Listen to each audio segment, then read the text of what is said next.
Bonjour et bienvenue dans Parole de CGPI et nous donnons aujourd'hui la parole à Henri Masdeval qui préside aux destinées du cabinet Valorem Finance et qui travaille également pour le groupement Actualis que je salue au passage. Henri, bonjour. Bonjour Bogdan. Vous allez bien? Très très bien, merci. Bon, on arrive en fin de semestre. Oui. Un petit bilan du semestre. Ça a été quand même très très difficile sur les marchés. Vous en tant que CGP, comment vous l'avez vécu? Alors, je dirais que sur l'activité, depuis le début de l'année, on s'attendait quand même à une période difficile, délicate. Et pour autant, la collecte a été quand même au rendez-vous. Vous avez collecté? Oui, on a collecté. Alors, bien entendu, on collecte sur des orientations de support plus prudentielles. On a collecté sur la partie immobilier et CPI.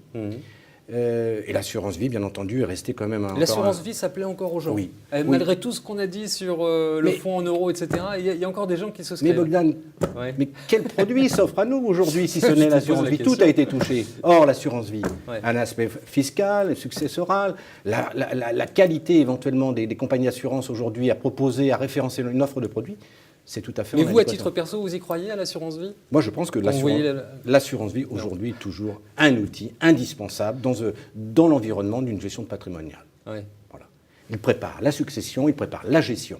Et il est adapté aux circonstances de marché. Et l'immobilier, alors, vous en faites? Alors, vous aimez ça? L'immobilier, je dirais que l'immobilier, je suis relativement timide aujourd'hui. Donc on regarde, après c'est le produit en tant que tel, son positionnement, où il est placé, situé, etc. De faire une analyse de l'offre qu'on peut préconiser à notre client. Et les clients, dans quel état d'esprit sont-ils? Alors, les clients, là, sont en période d'ISF. Ouais. Alors, je dirais que l'investissement... ISF, non, on n'a pas, je vous l'accorde, mais j'aimerais bien. Mais je dirais qu'aujourd'hui, on vient d'avoir la période fiscale, quand on paye des impôts, etc., où on va en payer, quand on a l'ISF derrière, on ne sait pas par quoi on va être mangé.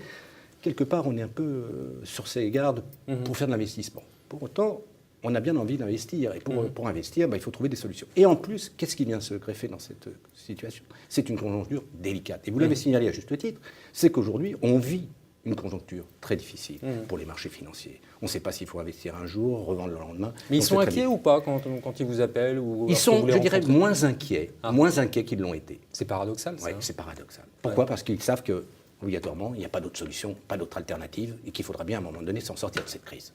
Or, bien entendu, ils observent les décisions qu'ils ont prises. Parfois, ils les critiquent.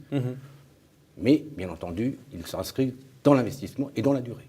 Henri, merci beaucoup pour toutes ces explications et j'espère avoir le grand plaisir de reparler de tout ça à la rentrée. Avec grand plaisir. Un grand plaisir, Bogdan. Merci encore.